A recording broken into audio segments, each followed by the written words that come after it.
Sejam todos bem-vindos, eu sou Robson e esse é o canal Medo Silencioso. Não deixem de fazer sua inscrição e ativar o sininho para não perder os próximos vídeos e inscreva nos comentários de qual cidade você está falando. Desde já o nosso muito obrigado.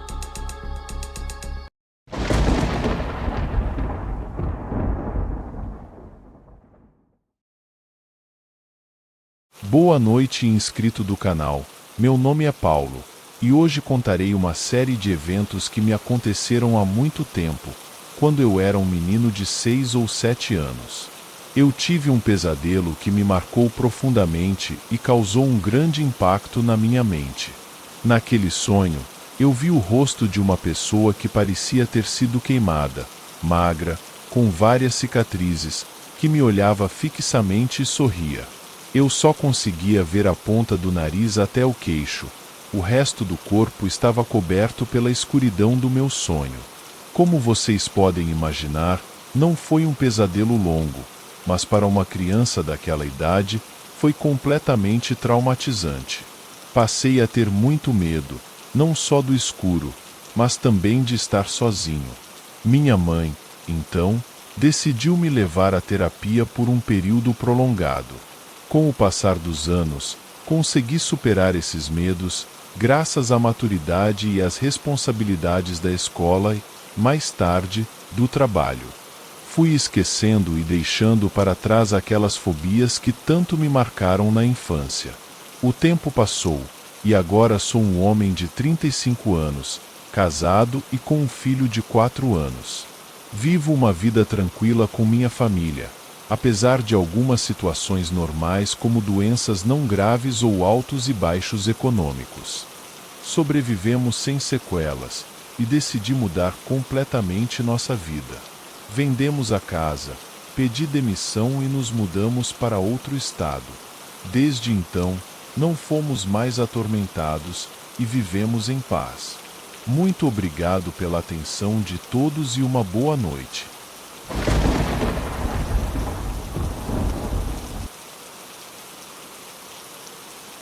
Olá, muito boa noite, sou a Renata de Tatuapé, São Paulo, e já compartilhei algumas histórias intrigantes com vocês. Hoje trago mais uma lembrança de quando, aos 14 anos, minha família precisou se mudar temporariamente para uma casa alugada em frente à nossa, enquanto nossa casa passava por reformas. A rua, cercada por vegetação e um rio, era o cenário ideal para brincadeiras de criança que se estendiam até tarde da noite. Em uma noite de carnaval, eu estava brincando até tarde, completamente alheia ao horário. Quando finalmente decidi voltar para casa, encontrei nossa cadela Les parada, fixamente olhando para um corredor escuro. Chamei-a várias vezes, mas ela não se moveu. Com coragem, segui pelo corredor na direção da varanda iluminada pela lua. Lá, avistei algo que inicialmente pensei ser nossa churrasqueira, mas logo percebi que era algo mais sinistro, com olhos brilhantes fitando-me. A criatura começou a se aproximar lentamente, e um arrepio gelado percorreu minha espinha quando percebi que estava sendo seguida. Corri de volta para casa gritando, acordando a todos. Meu padrasto investigou, mas não encontrou nada. Les continuava olhando fixamente para o fundo do quintal, como se ainda visse algo que me espreitava nas sombras. Outras situações estranhas também ocorreram naquela casa. Certa vez, ouvi passos no quarto enquanto me trocava, mesmo estando sozinha em casa. Os passos pararam abruptamente na minha frente. A sensação de ser observada tornou-se constante, e, por segurança, até dormíamos na sala em algumas noites. Meses depois, quando finalmente retornamos à nossa casa após as reformas, eu esperava deixar para trás todos os eventos perturbadores daquela casa alugada. No entanto, os pesadelos com a criatura que vi naquela noite de carnaval persistiram, assombrando meu sono regularmente. As sombras pareciam seguir-me pela casa, e até minha mãe começou a notar o ambiente carregado. Buscamos a ajuda de um médium, que nos informou que a casa temporária estava localizada em uma área de intensa atividade espiritual. Ele sugeriu uma limpeza espiritual em nossa casa para dissipar quaisquer energias negativas que poderiam ter nos seguido. A limpeza trouxe certo alívio, mas em noites tempestuosas ainda sinto uma presença estranha ao redor. Aprendi a enfrentar esses momentos com coragem, lembrando-me de que sou mais forte do que qualquer coisa que possa tentar me assombrar. Agradeço por ouvirem minha história. Compartilhar essas experiências com vocês é uma forma de enfrentar meus medos e, quem sabe, oferecer conforto a outros que passam por situações semelhantes.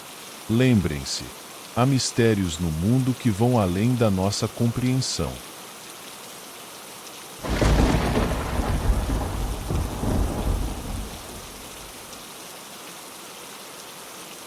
Amigos do canal.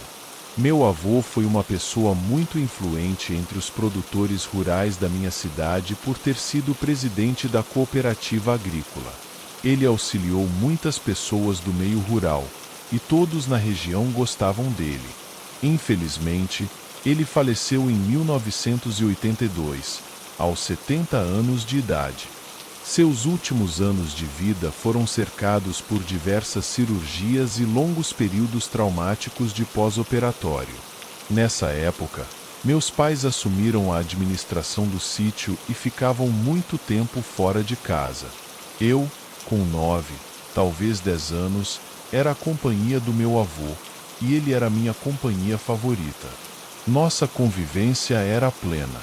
Logo cedo, ele fazia o café que eu e meus irmãos tomávamos, e ao regressar da escola, todos nós almoçávamos juntos. Enquanto meus pais, por motivos do trabalho rural, estavam na maioria das vezes ausentes, o meu avô parecia ser onipresente para mim. Mas no ano de 1982, ele ficou muito mal de saúde. Ele foi internado e foi desenganado pelos médicos. Quase ao final da sua jornada na Terra, os médicos o liberaram para que ele voltasse para casa, para que todos pudessem se despedir dele. Meu avô faleceu em casa, cercado por amor, pela família e por uma multidão de amigos, clientes e ex-funcionários do sítio e da cooperativa que ele presidia. A minha casa estava cheia de gente, era um tumulto só. Eu tinha 10 anos e não entendia muito bem o que a morte significava. Eu jamais tinha passado por uma situação adversa grave e complexa a esse ponto. Para mim, o meu avô só estava doente e se recuperaria em breve. Eu tinha certeza disso. Mas, infelizmente, não foi isso que aconteceu. Na manhã do dia em que ele partiu, um adulto me levou até a sua casa e me disse para eu me despedir dele. Eu achei aquilo tudo extremamente traumático.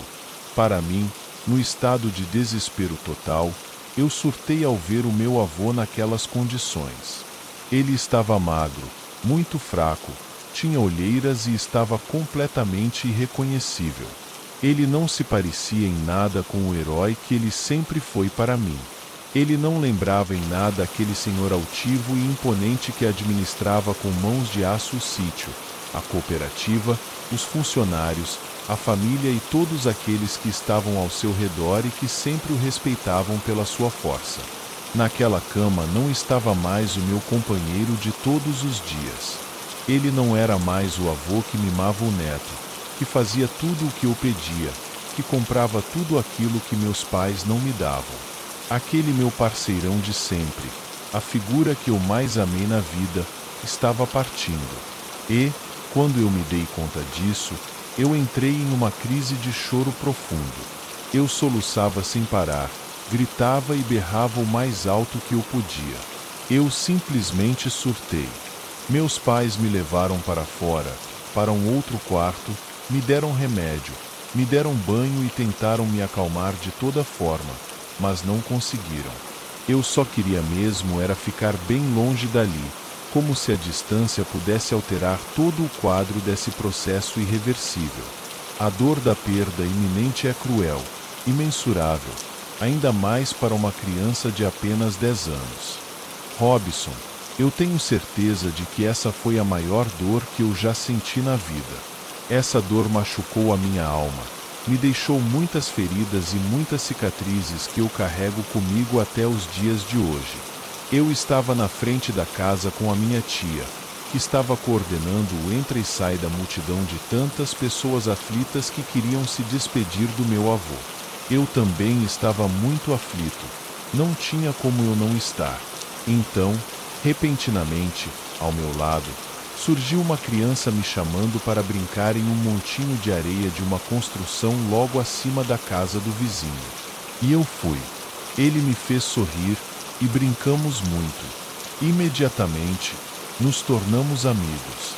Construímos castelos de areia, fizemos uma cidade com várias casas, ruas e, no centro, um prédio com 3 andares. Então, eu fui me acalmando gradativamente. Robson, nós ficamos ali brincando, moldando as casas na areia, enquanto eu abria pequenas trilhas pela areia da calçada. Ele me contava piadas e tentava, de toda forma, me distrair. E, de certa forma, ele conseguiu, pois naquele momento eu encontrei um alívio, uma paz tão grande. Parecia que algo divino estava me preparando para encarar a triste realidade que viria a seguir. Meu novo amigo se despediu de mim, apontando para minha tia, me avisando que ela acabará de me chamar para entrar. Eu pedi para ele entrar comigo, para a gente se limpar da areia na roupa, mas o meu amigo disse que estava indo embora, pois agora ele precisava voltar para sua casa. E então ele se foi. Estranhamente, eu adentrei a minha casa já sabendo que o meu querido avô havia partido. Naquele momento, algo me deu essa certeza. Um vazio esmagava o meu coração, um frio imenso preencheu minha alma. Mas, ao contrário do surto anterior, agora eu estava mais calmo, bem mais tranquilo. Eu tinha aceitado a sua morte. Então, atendendo a um pedido da minha mãe, a minha tia foi me buscar lá fora. Eu disse para ela que estava bem e que era melhor me deixar por um tempo brincando sozinho lá fora naquela areia, pois parecia que a minha situação lá estaria sob controle. Engraçado que ninguém viu o meu amigo brincando comigo na areia, nem a minha tia e nem ninguém no meio daquele entra e sai daquela casa. Todos foram unânimes ao afirmar que eu estava sozinho lá fora. Todos disseram que eu estava sozinho naquela calçada. Engraçado é que até a dona da areia, a minha vizinha de cima, falou que eu estava brincando sozinho. Mas como assim sozinho? Então, quem era aquela criança que me acalmou, que me deu tamanha paz e que me deu um refrigério na alma? Quem era aquela criança que eu nunca havia visto antes e que foi fundamental naquele meu momento de profunda tristeza? Quem era aquela criança que me preparou e me tranquilizou para receber a pior das notícias, a pior das dores, que seria a morte do meu avô?